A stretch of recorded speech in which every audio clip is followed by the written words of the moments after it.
वृश्चिक राशि वाले बंधुओं, आप सभी का स्वागत है आपके अपने वैदिक मंथन भिंड यूट्यूब चैनल में। तो वृश्चिक राशि वालों, जरा ध्यान से समझिए। पैसे का पहाड़ मिलने वाला है। आने वाला समय और काल आपके जीवन में महापरिवर्तन लेकर आने वाला है। सूर्य का, गुरु का और राहु का राशि परिवर्तन आपके जीवन में महान परिवर्तन लेकर आएगा। निगेटिविटी कितनी भी हो, परेशानियां, तकलीफ, कर्जा, व्यापार में घाटा कितना भी हो, सब कुछ समाप्त हो जाएगा। बस आपको आज के इस कार्यक्रम को अंत तक देखना होगा। बंधुओं, आज का यह जो कार्यक्रम है पापी ग्रह राहु पर आधारित है। आपकी कुंडली के अनुसार और आपकी जीवन शैली के अनुसार आज के विशेष कार्यक्रम में हम राहु के विषय पर एक ऐसे प्रकाश को डालेंगे, एक ऐसी विशेष चर्चा हम करेंगे जो आपने आज से पहले कभी जीवन में नहीं सुनी होगी। राहु के नाम पर आपने डर तो बहुत महसूस किया होगा, राहु का नाम लेकर आपको बहुत लोगों ने डराया भी होगा, लेकिन आज इस कार्यक्रम को यदि आप अंत तक देख लेंगे तो अब राहु आपसे डरेगा। आपको राहु से डरने की जरूरत नहीं है। ना केवल राहु आपसे डरेगा, बल्कि आपके जीवन में वो सब कुछ ला कर देगा जिसके लिए आप जीवन भर प्रयास करते रहे, जिसके लिए आपने हमेशा मन में उम्मीदें की, कामना की, लेकिन वे इच्छाएं आपकी पूरी नहीं हुई। याद रखना कि राहु इतना शक्तिशाली है कि यदि यह पॉजिटिव हो जाता है हमारे किसी प्रयास, हमारी किसी गतिविधि से या फिर सौभाग्य से ही, तो यह हमें वो सब कुछ ला कर देता है जिसकी हमने कभी सपने में भी कल्पना भी नहीं की होगी। जी बंधु, बहुत ही शक्तिशाली ग्रह है, तो इसके विषय में अनदेखी करना यानी कि अपने पांव पर खुद कुल्हाड़ी मारना है। अनजाने में भी कभी भी राहु की अनदेखी नहीं होनी चाहिए, क्योंकि यह एक छाया ग्रह है और यह महाशक्तिशाली है। यह तो इतना चतुर, इतना बुद्धिमान है कि इसने तो देवताओं को भी अपने झांसे में ले लिया था, उन्हें भी मूर्ख बना दिया था। केवल सूर्य और चंद्रमा ही इसकी चालाकियों को समझ पाए थे, बाकी अन्य सभी देवी देवताओं को तो इसने अपने झांसे में ले ही लिया था। इतना शक्तिशाली, इतना बुद्धिमान, इतना तीव्र बुद्धि है राहु। अब कैसा हो कि आपको हम कुछ ऐसा बताएं, उपाय नहीं, क्रियाएं नहीं, कुछ ऐसी गुप्त बातें जिन्हें कोई जानता ही नहीं, और जो जानते हैं वो कभी उजागर नहीं होने देते हैं, क्योंकि इन बातों को उजागर होने से इनका प्रभाव कमजोर होने लगता है। तो जो जानते हैं वे चुपचाप इन बातों का प्रयोग करते हैं और आगे बढ़ते ही चले जाते हैं, और राहु उनको उठाता ही चला जाता है, कामयाबी की सीढ़ियां चढ़ाता ही चला जाता है। कहने का मतलब यह है कि यह जो कार्यक्रम है यह राहु की कृपा आपके ऊपर लेकर आएगा। महालक्ष्मी यानी कि जिसे हम विष्णु लक्ष्मी कहते हैं, उनकी कृपा और आशीर्वाद आपके ऊपर लेकर आएगा। साथ ही साथ ग्रहों के परिवर्तन होने से आपके जीवन में क्या परिवर्तन होगा, इसके विषय में आपको हम 5 भविष्यवाणियों के माध्यम से बताएंगे। इसी के साथ साथ आपको हम आज के इस कार्यक्रम में अंत में एक ऐसा उपाय बताएंगे जिससे आपके जीवन में गज केसरी योग बनेगा। गज केसरी योग कुंडली में तो बनता ही है, लेकिन आप एक चीज याद रखिए कि ग्रहों, नक्षत्रों का सीधा संबंध हमारे दैनिक जीवन से है, हमारे रिश्ते नातों से है, हमारे आसपास वातावरण में मौजूद चीजों से है। तो इन चीजों के और अपने आसपास के वातावरण के माध्यम से भी हम ग्रहों की अनुकूलता को जीवन में ला सकते हैं। तो ऐसे ही हम आपको एक ऐसा विचित्र, महाशक्तिशाली और बेहद गुप्त उपाय देने जा रहे हैं जो आपके जीवन में गज केसरी योग का निर्माण कर देगा, जिससे कि महालक्ष्मी आपके जीवन में खिंची चली आएंगी। धन की कमी तो कभी रहेगी ही नहीं। इसीलिए हमने इस कार्यक्रम का नाम रखा है कि पैसे का पहाड़ मिलेगा। पैसे का पहाड़ से यहाँ पर मतलब यही है कि आपकी उम्मीदें पूरी हो जाएंगी, पैसे की बाधाएं समाप्त होंगी, जीवन से नकारात्मकताएं दूर हो जाएंगी और आपका जीवन खुशियों से जगमगाने लगेगा, भर जाएगा। तो उम्मीद करते हैं बंधुओं कि आप इस कार्यक्रम को अंत तक अवश्य देखेंगे, क्योंकि इस कार्यक्रम को मिस कर देना बिल्कुल वैसा ही है जैसे कि कालिदास उसी डाल पर बैठकर उसी डाल को काट रहे थे। तो ऐसा कार्य आपको नहीं करना है। कालिदास नहीं बनना है, महाकवि कालिदास बनना है, प्रकांड विद्वान बनना है। और कालिदास भी प्रकांड विद्वान बने थे देवी की कृपा और आशीर्वाद से, और आज महामाई की कृपा और आशीर्वाद से आप ऐसे प्रकांड विद्वान बनने जा रहे हैं जो आप समझ जाएंगे खुद ही कि कैसे राहु को पॉजिटिव करेंगे, कैसे लक्ष्मी को आकर्षित करेंगे, और कैसे जो माया है हमारे दिमाग पर प्रभाव डालती है राहु की वजह से और हमें नकारात्मक चीजों की ओर लेकर जाती है, गलत चीजों में ही अच्छी चीजों के होने का आभास करा देती है, गलत लोगों की संगत में जाने के लिए प्रेरित करती है क्योंकि वे अच्छे लगने लगते हैं। तो इस माया को कैसे तोड़ेंगे, जिससे कि आपके जीवन में शुभता का आशीर्वाद हो। तो माई की कृपा ने आपके जीवन में यह विशेष कार्यक्रम भेजा है, इसे अंत तक देखेंगे तो आपका उद्धार निश्चित है। तो चलिए बंधुओं, महामाई को याद करते हुए, जयकारा लगाते हुए कमेंट बॉक्स में लिख डालिए, जय मां भद्रकाली कृपा करो। महामाई निश्चित तौर पर आपके ऊपर कृपा करेंगी, हमें पूर्ण विश्वास है। इसी के साथ साथ यदि बंधु आपके मन में माई के लिए भाव गहरा है तो कमेंट बॉक्स में यह भी लिख देना कि मैं भी माई के परिवार का हिस्सा हूं। जब आप भाव गहरा करेंगे तो महामाई की कृपा और जल्दी आपके पास पहुंचेगी, क्योंकि माई का ध्यान आपकी ओर खींचेगा। वैसे तो सबके ऊपर माई का ध्यान है ही, लेकिन जो ज्यादा प्रयास करते हैं माँ बाप को प्रसन्न करने के लिए, वे बच्चे ज्यादा लाडले हो जाते हैं। इसलिए आपको ज्यादा प्रयास करना है। चलिए बंधु, उम्मीद करते हैं कि सारी बातें आप समझ चुके हैं। अब अपने मूल विषय को शुरू करते हैं। प्यारे मित्रों, हमारे अत्यंत प्रिय और परम पूज्य अमिताचार्य जी के पास माँ बगलामुखी और माँ भद्रकाली की साधनाओं का वर्षों का अनुभव है और माता रानी की इनके ऊपर पूर्ण कृपा और सिद्धि है। आचार्य जी ने अपने सटीक कुंडली विश्लेषण और श्रेष्ठतम उपायों के माध्यम से हजारों लोगों के जीवन को खुशियों से भरा है। आचार्य जी का कुंडली विश्लेषण और उपाय करवाने का तरीका इतना अद्भुत है कि जीवन के हर एक दुख और कष्ट का कारण जड़ से ही समाप्त हो जाता है। फिर समस्या चाहे जैसी भी हो, कर्जा बहुत बढ़ गया हो, व्यापार चल नहीं रहा हो, बीमारियों में आप बर्बाद हो चुके हो, रिश्तों में प्रेम समाप्त हो चुका हो, या फिर नौकरी ही ना मिल रही हो, विवाह में देरी होती हो, कैसी भी समस्या हो, इन समस्याओं का कारण क्या है, कौन सी महादशा परेशान कर रही है, कौन सा दोष लगा हुआ है, सब कुछ आचार्य जी इतना सटीक बताते हैं कि वर्षों वर्ष के दुख कुछ ही दिनों में समाप्त हो जाते हैं। अगर आपके जीवन में भी कोई ऐसी संकट की घड़ी है तो यही सही समय है जब आप पूज्य आचार्य जी के हाथों से अपनी कुंडली का विश्लेषण करवाएं और वर्षों से चल रहे दुखों और संकटों के इस चक्र से बाहर निकल जाए। प्यारे मित्रों, अभी वीडियो में दिए गए नंबरों पर फोन करिए और अपनी कुंडली का श्रेष्ठतम आकलन करवा डालिए। जिंदगी बदलने का यह सबसे बड़ा मौका हाथ से मत जाने दीजिएगा। जय माई की, महामाई आपका कल्याण करे। सबसे पहले बात करते हैं 5 बड़ी भविष्यवाणियों की, जो आने वाले 5 से 7 दिनों में आपके जीवन में घटित होने वाली हैं। देखिए, यदि आप पॉजिटिव रहते हैं, धर्म कर्म करने वाले हैं, पूजा पाठ में आपकी रुचि रहती है, भगवान से जुड़े हुए हैं, यानी कि ईश्वर से आपकी नजदीकियां हैं, तो गुरु का यह राशि परिवर्तन, सूर्य का यह राशि परिवर्तन ही आपके जीवन में बदलाव की प्रथम सीढ़ी बन जाएगा। जिनकी बेरोजगारी से हालत खराब, यानी कि अच्छी नौकरी नहीं लग पा रही है, उनकी नौकरी 14-15 तारीख के बाद निश्चित तौर पर लगेगी, ऑफर आने शुरू हो जाएंगे। जिनके घर में पैसे को लेकर तंगी चल रही है, किसी न किसी प्रकार की पैसे की वजह से क्लेश रहता है, उनके जीवन में क्लेश समाप्त होना शुरू हो जाएगा गुरु की कृपा से। जो अज्ञानता की वजह से कुमार्ग पर चल रहे हैं, अपने मन की कर रहे हैं और अपनी बर्बादी की ओर आकर्षित हो रहे हैं, गलत लोगों की संगतों में पड़े हुए हैं, उनके जीवन में सुधार आना शुरू हो जाएगा गुरु की कृपा से। इसी के साथ साथ सबसे बड़ी बात कि सरकार की तरफ से यदि कोई विवाद आपका चल रहा है, यानी कोर्ट केस वगैरह चल रहा है, कहीं कोई विवाद उलझा पड़ा है, तो उसमें गति आ जाएगी। 14-15 तारीख के बाद से चीजें आपके अनुकूल होनी शुरू हो जाएंगी।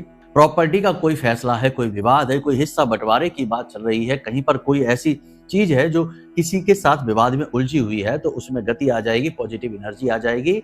और सबसे बड़ी बात कि स्वास्थ्य में यदि आपको किसी प्रकार की नकारात्मकता है, कोई एलर्जी है, किसी प्रकार का दर्द रहता है, तो उसमें आपको राहत मिलनी शुरू हो जाएगी सूर्य देवता की तरफ से। इसी के साथ साथ यदि आपका मन मलिन रहता है, किसी बात को लेकर आप नकारात्मक महसूस करते हैं, मन आपका यूं ही बिना बात के खराब होने लगता है, तो सूर्य की वजह से आपका मन अच्छा होना शुरू हो जाएगा, क्योंकि पॉजिटिव एनर्जी सूर्य देवता की आपके जीवन में आ जाएगी।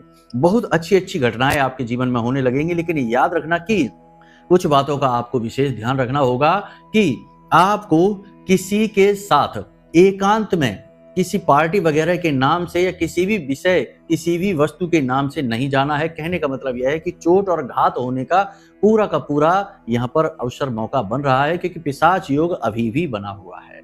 वाहन आदि आपको संभल कर चलाने हैं, दुर्घटना के आसार बन रहे हैं, क्योंकि बात वही है कि योग खराब बने हुए हैं, शनि और राहु की स्थिति नकारात्मक है। पैसे का लेन देन अभी आपको नहीं करना है, किसी को एडवांस देना है, किसी ने कुछ मांगी, मदद मांगी तो मदद के लिए पैसे, या फिर किसी ने कर्जा वगैरह लेने के लिए बोला, तो अभी आप रोक दो। 18-19 मई के बाद आप लेन देन करना, पैसे के किसी भी प्रकार के बड़े लेन देन को अभी आप रोक कर रखिए।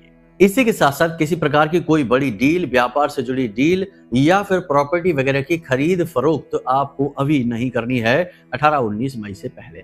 देखिए, अब जीवन में पॉजिटिव एनर्जी आनी शुरू होगी 14-15 तारीख के बाद से, लेकिन इसका मतलब यह नहीं है कि सिर्फ पॉजिटिव एनर्जी ही आएगी। हमेशा जीवन में तालमेल बना रहता है नेगेटिविटी और पॉजिटिविटी का। सिक्के का एक पहलू है तो दूसरा पहलू भी रहता है, दिन है तो रात भी रहती है। तो होशियार इंसान वह होता है जो नेगेटिविटी को भी जानता है और सतर्क रहता है, यानी कि हर एक अवसर को जांच परख कर ही जीवन में लाना है। किसी पर अंधविश्वास नहीं करना है, सेहत से खिलवाड़ नहीं करना है और मशीनरी, भारी वाहन आदि से थोड़ी सी दूरी बनाकर रखनी है। तो ये तो जरूरी सावधानियां हो गई।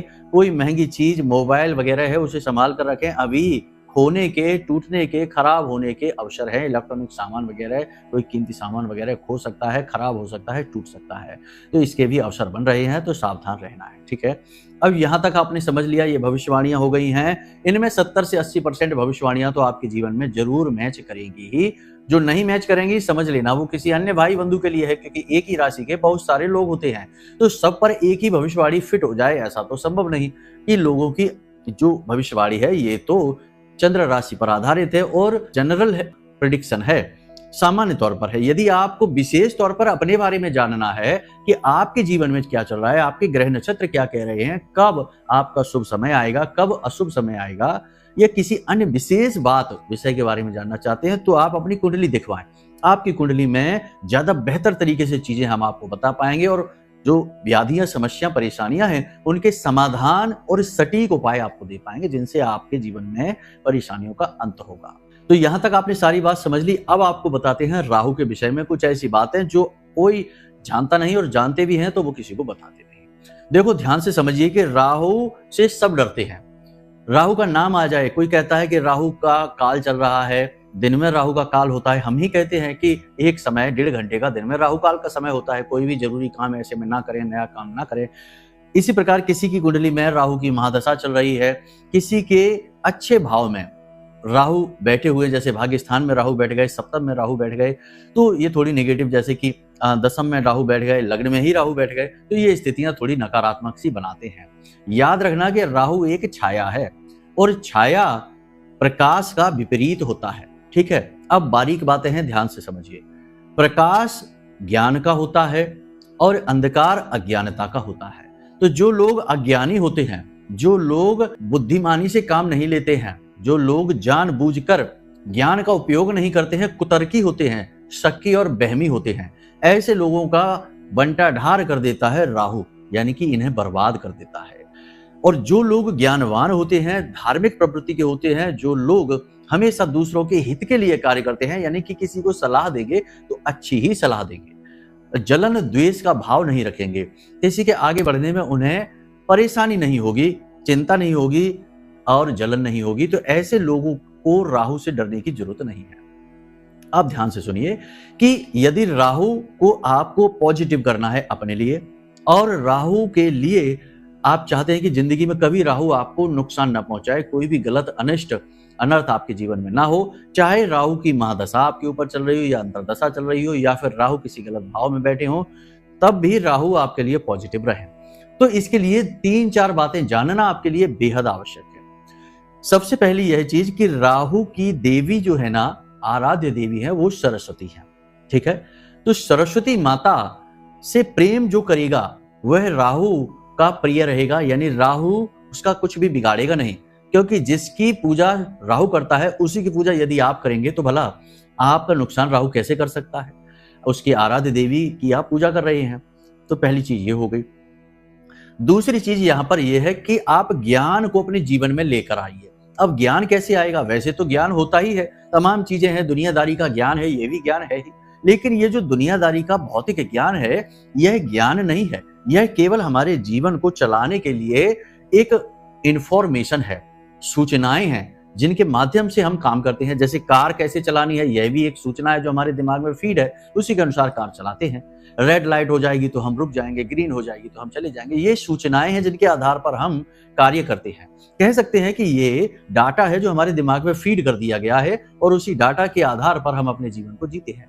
लेकिन ज्ञान क्या है? ज्ञान है कि हम कौन हैं, आध्यात्मिकता क्या है, धर्म क्या है, भगवान क्या है, इंसानियत क्या है, दया, प्रेम, क्रोध, लोभ, मोह, ये भाव क्या है। यानी उन विषयों का चिंतन करना, उन विषयों पर विचार करना जिनके बारे में लोग आज के समय में बात करना ही नहीं चाहते। जो करता भी है तो उसे लोग मूर्ख साबित कर देते हैं। और विज्ञान का नाम लेकर जो धार्मिक व्यक्ति है उसके हौसले को तोड़ने की कोशिश करते हैं, उल्टी सीधी बातें धर्म के नाम पर, भगवान के नाम पर कहने लगते हैं। तो ये जो है ना नकारात्मक लोग हैं, इनसे आपको दूर रहना है। पहली चीज तो ये करनी है। दूसरा, आपको क्या करना है? अब करना क्या है ध्यान से समझिए, कोई उपाय नहीं है, ये आपकी जीवन शैली को ही बदलने की क्रियाएं हैं।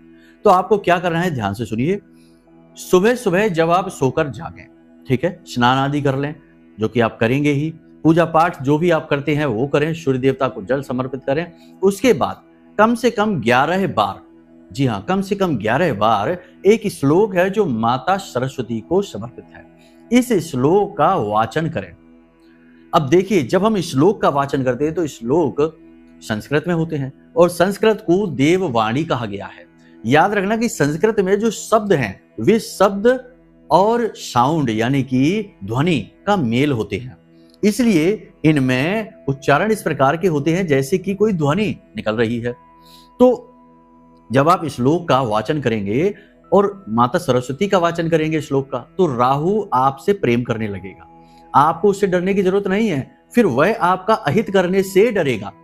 पहली चीज तो ये हो गई। दूसरा कि आपने श्लोक का वाचन किया है और जो श्लोकों का वाचन करते हैं उनके ऊपर दैवीय कृपा होती है, ज्ञान उनके जीवन में अवतरित होता है, उन्हें स्वयं के होने का आभास होता है, धर्म की खोज के विचार उनके मन में उठते हैं, बड़ों के लिए सम्मान, दया, ये सारे गुण उनके अंदर धीरे धीरे अपने आप पनपने लगते हैं। और शराब, मांसाहार और ये जुआ और तंबाकू वगैरह ना जाने क्या क्या व्यसन हैं, इन सबसे अपने आप लोग दूरियां बनाने शुरू कर देते हैं, क्योंकि उनकी चेतना जागृत होने लगती है। विषय वस्तुओं से उनका ध्यान धीरे धीरे फिर हटने लगता है। मतलब बहुत लंबी चौड़ी प्रक्रिया की शुरुआत हो जाती है केवल कुछ श्लोक का कुछ समय के लिए उच्चारण करने से। तो कौन सा श्लोक रहेगा ध्यान से सुनिए। आपके मोबाइल की स्क्रीन पर भी यह श्लोक दिखाई देगा, तो आप चिंता न करिए। तो श्लोक क्या है जरा ध्यान से सुनिए। या कुंदेन्दु तुषारहार धवला, या शुभ्र वस्त्रावृता, या वीणा वरदंड मंडित करा, या श्वेत पद्मासना, या ब्रह्माच्युत शंकर प्रभृतिभिर देवैः सदा वंदिता, सा मां पातु सरस्वती भगवती निःशेष जाड्यापहा। इस तरह आप इसे लय ताल के साथ गा सकते हैं। बहुत ही अच्छा आपको स्वयं को भी महसूस होगा, पॉजिटिव एनर्जी आपके अंदर से फूट कर निकलने लगेगी और आप बहुत ही पवित्र क्रिया से गुजर रहे होंगे। आपकी आत्मा शुद्ध होगी, आचरण शुद्ध होगे। तो पहली चीज ये। दूसरा कार्य आपको क्या करना है कि आपको कोई एक धार्मिक किताब उठा लेनी है और उस किताब में से कोई एक श्लोक दिन में एक बार पढ़िए, ठीक है। बेहतर तो यह होगा कि 18 तारीख को जब राहु का राशि परिवर्तन होगा उस समय आप कोई भी एक धार्मिक किताब खरीद कर बाजार से अपने घर लेकर आए 18 मई को, ठीक है। चाहे हनुमान चालीसा की किताब ही क्यों ना हो, आपके घर में कोई हनुमान चालीसा की पुरानी किताब रखी है तो रखी रहने दें, तब भी एक हनुमान चालीसा की किताब और खरीद लाएं, कोई बुराई तो है नहीं उसमें।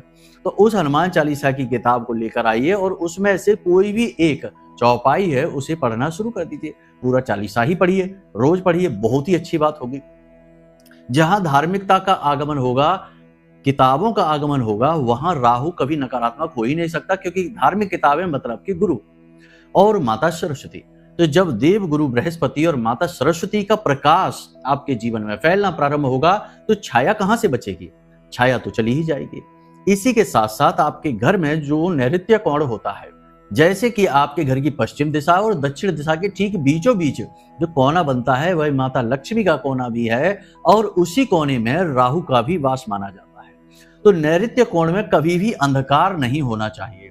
पूरे दिन यानी कि 24 घंटे, दिन हो चाहे रात हो, वहां एक बल्ब हमेशा जलते रहना चाहिए, क्योंकि वहां अंधकार मतलब वहां राहु का वास, तो वहां अंधकार नहीं होना चाहिए। और देवताओं को भी प्रकाश अति प्रिय है, ना कि अंधकार। माता लक्ष्मी भी वहां पर रहेंगी और राहु आपका पॉजिटिव हो जाएगा, नकारात्मकता राहु की समाप्त हो जाएगी। तो आपने 2-3 बातें यहां पर जानी। पहली बात कि कोई एक धार्मिक किताब, चाहे गीता जी लेकर आइए, चाहे हनुमान चालीसा ही ले आइए, लेकिन 18 मई को आप लेकर आइए, ठीक है। पहली चीज तो ये हो गई। दूसरी चीज कि आपको माता सरस्वती के श्लोक का वाचन करना है, ठीक है, कम से कम 11 बार सुबह सुबह। तीसरा आपको यह है कि नैऋत्य कोण जो राहु का स्थान है वहां पर आपको प्रकाश करना है, अंधकार नहीं होने देना है, ठीक है। इतनी क्रियाएं आप करिए, आपको बहुत लाभ प्राप्त होंगे। गज केसरी योग कैसे जीवन में बनता है, इसके बारे में हम ज्ञान आपको अगले कार्यक्रम देंगे। यह कार्यक्रम बहुत लंबा हो चुका है। अगले कार्यक्रम में भी हम आपको कुछ ऐसी बातें बताएंगे, रहस्यमय ज्ञान देंगे जो शायद आपने कभी सुना नहीं होगा। पहले फिलहाल इन बातों को अपने जीवन में आप उतारिए, और जो भविष्यवाणियां हमने की हैं, जो आपकी राशि के अनुसार आपको बताई हैं चीजें, उनके बारे में थोड़ा सा सावधान और सतर्क रहना। इसी में आपको ना केवल लाभ प्राप्त होंगे बल्कि सफलता के मार्ग भी मिलेंगे। महामाई आपके ऊपर कृपा बनाए रखें। हमेशा याद रखना कि आप चाहे जीवन में कहीं भी हो, किसी भी स्थिति में क्यों ना हो, कुछ गुण अपने जीवन में, अपने लाइफ स्टाइल में अवश्य लेकर आइए कि हमेशा हंसिए, मुस्कुराइए, ऊपर वाले को धन्यवाद दीजिए। जो नहीं है उसे छोड़िए, जो है उसके लिए, और भगवान में अपनी आस्था और विश्वास बनाकर रखिए। महामाई पर अपनी आस्था और विश्वास बनाकर रखिए, क्योंकि आपका उद्धार महामाई ही करेंगे। तो प्रेम से बोलिए जय माई की। महामाई आपका कल्याण करें। धन्यवाद।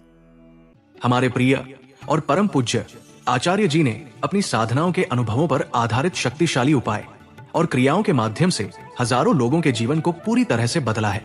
आचार्य जी के द्वारा बताया गया हर एक उपाय इतना सटीक और कारगर होता है कि जो भी इसे पूरे भाव के साथ कर लेता है, उसे साक्षात महामाई की कृपा और आशीर्वाद प्राप्त हो जाती है।